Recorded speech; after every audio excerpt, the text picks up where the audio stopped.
Ring light plus having to turn off your fucking fan means I'm sweating like a whore in church. Hi guys, my name is Bobby. Welcome back to my channel, and today I am doing my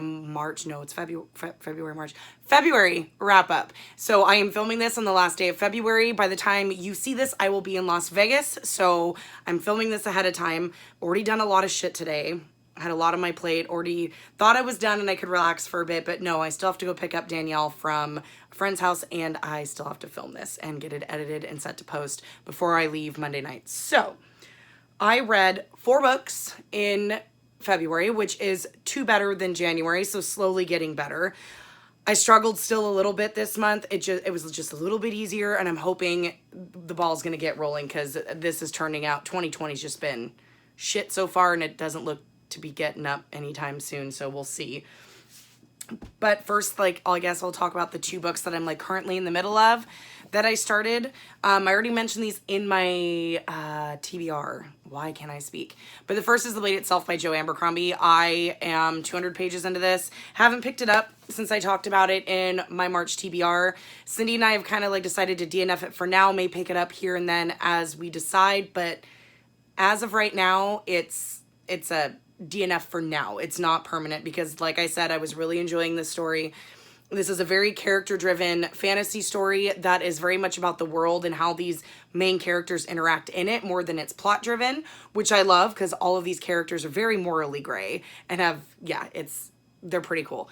But it's just, I felt like I had to really force myself to pick it up even though I was enjoying it because there is no plot. It is just talking about the characters and what's going on in their minds and all that stuff. But I will pick this up eventually because I am really enjoying it and I love the writing style, and so eventually we will finish it. It's just hopefully this month, hopefully in March, maybe not, might have to push it out, but we'll see. The next one is one that I did mention in my March TBR, and I think when I mentioned it, I was 70 pages in or whatever. I am now 133. I started it over and I'm listening to it on audio. I got the audiobook on Audible, and that's The Gifted School, which here's The Gifted School by Bruce Holsinger. I took it off the book because I do when I read it. I already described this in my TBR, but this is a story. It's like a literary fiction family drama story-ish that takes place in a fictional Colorado town called Crystal, and it's about these parents and their children, and the parents trying to get their kids into a brand new school for the gifted.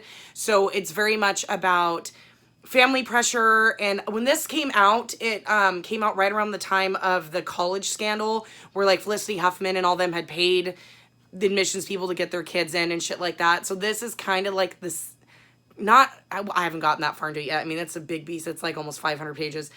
But where I'm at, nothing like that has happened yet. But you can very much tell that it's going to be an elite school. They're only taking a certain amount of kids. And the pressure they put on their kids and how much the parents compete with each other on whose kid's better and whose scandal's this.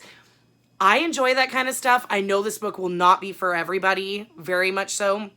Because, again, it's very character-driven instead of plot-driven.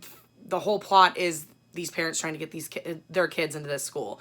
So there isn't some big exciting plot. That's the plot. It's mostly about these characters, what's going on in their lives, and you get a little bit of perspective from the children too. And these kids are about 11 years old, 12, 10, 11, 12, somewhere in there.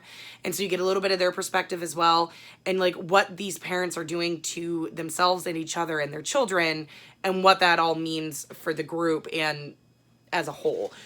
I'm enjoying this. It's, again, a very slow burn, but this definitely would not be for everybody. I'm enjoying it so far, but I'm going to continue it, obviously, in the month of March. Hopefully, I'll be able to finish it on my Vegas trip because I'm going to try to listen on the plane. It's about a 2-hour flight, and hopefully get some done during our downtime, which there probably won't be much because it's Vegas.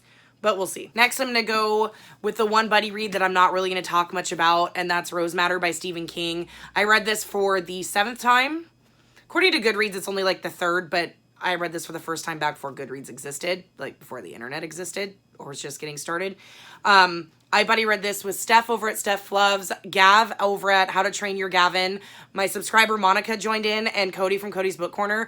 Granted, Cody joined in a little late, but she did participate in the chat a little bit. It was mostly Monica, Gav, Steph, and I. But the good news is everybody really enjoyed it. I think Steph gave it 5 stars and said it's now one of her favorite Stephen King's. So I went on that front. Gav liked it. I think he gave it 4 stars. But yeah, if you like Stephen King at all, you have to read Rose Madder. It's one of the most underrated Stephen King books ever. Though I feel bad for Steph because she ended up getting triggered by this book, and then she realized what one of her triggers was because of reading this book, but she ended up enjoying it and said it was one of the best ones of his she's ever read. She hasn't read that many yet, but even still, that works for me because this is definitely my favorite. So of course I gave it 5 stars again, and it was fun to read it with them.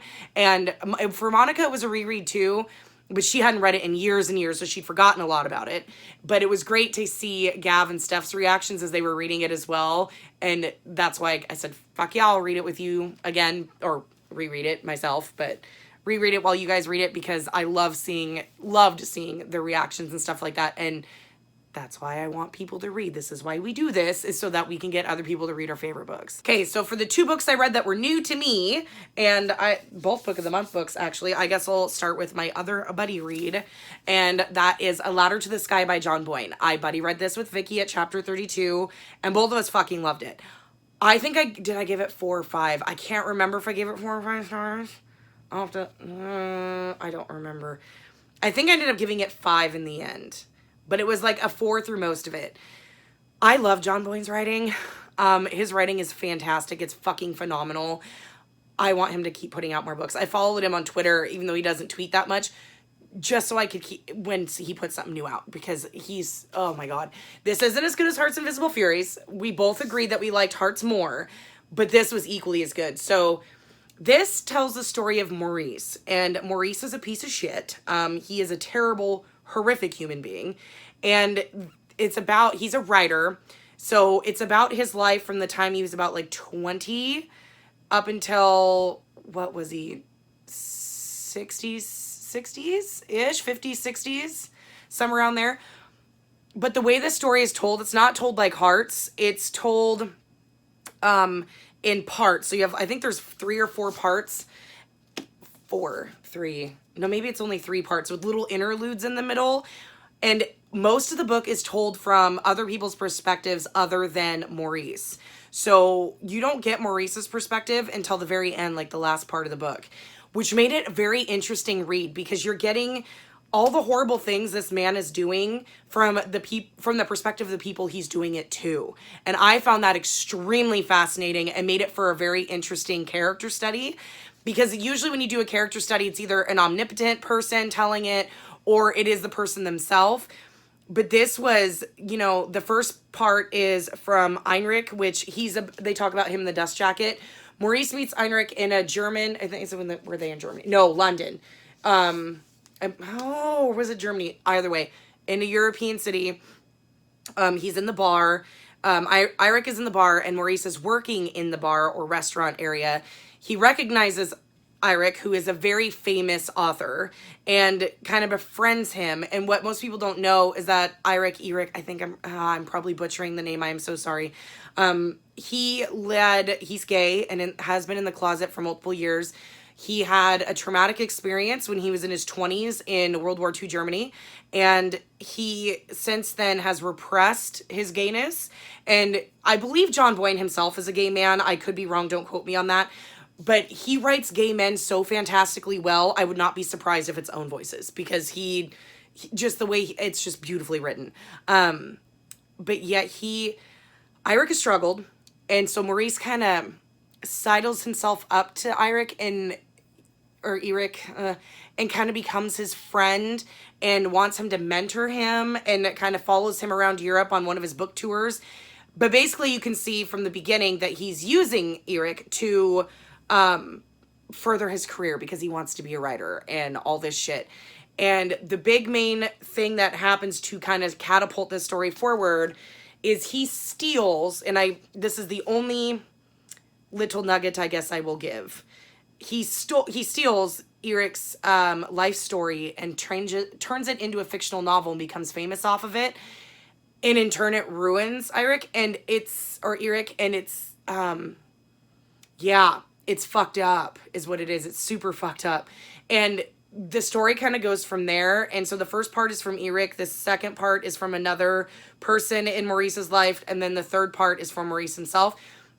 There's an interlude in the middle where the little interlude is told by Gore Vidal and his meeting of Maurice. And the interludes are kind of like that. It's just like little slices of Maurice's life where somebody kind of got a certain impression of him or whatever.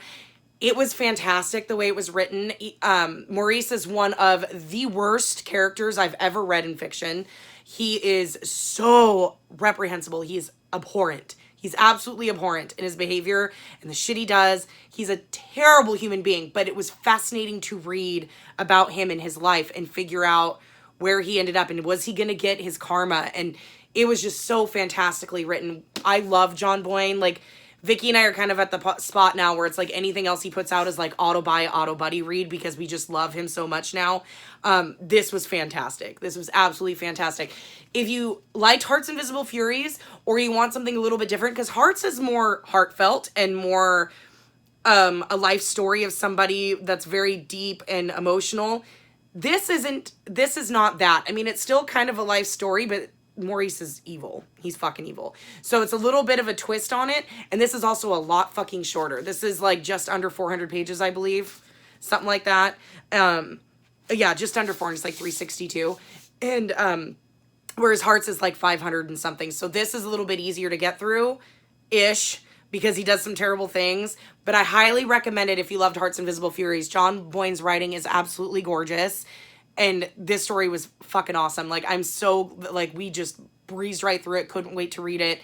It was kind of helped me start my month, for sure. Even though I only got 4 books read, it still helped jumpstart my month. Okay, the next book I'm going to talk about, I need to actually look up because I'm filming on my phone and that's usually where I look it up. Because I don't remember the author's name because I am a terrible person. It's fucking hot in here. It's fucking hot in here.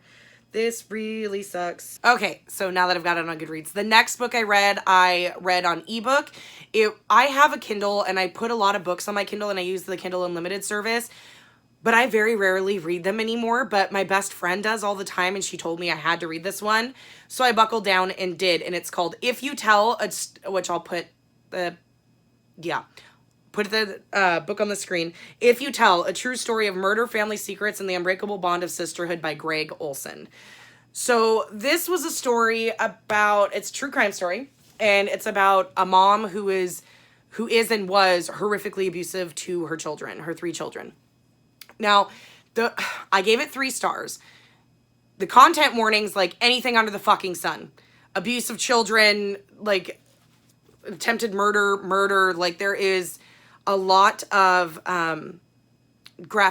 very graphic abuse. But the way it's told, I mean, you start out knowing that the sisters all made it out and everybody's fine. But then when it goes back into time and like tells the story of their mom and how she grew up and all this stuff and how she all of a sudden just started abusing them. It was very, very clunky the way the book was written. Like, it's like, and then this happened, and then they did this, and then the kids were this age, and then she did this. And it didn't flow very well. And even true crime books that kind of break it down like that usually have a flow. This one didn't have a flow, which was very distracting and actually rather annoying, because I wanted it to flow a little better. And they never really addressed the mom, Sherry is her name. No, Shelly. Excuse me, not Sherry. Shelly. The mom's name is Shelly, and they never address her mental illness, because obviously she has a mental illness, whether she's a psychopath, sociopath, narcissist. She's obviously a narcissist, but they never really delve into what her actual mental illness is and whether or not it was treated. And I mean, she did eventually get caught, but it was like one of these things where, how did nobody in the family ever know this was going on and how bad it was? Because the abuses described in the book, there's no way nobody could be able to tell this was happening.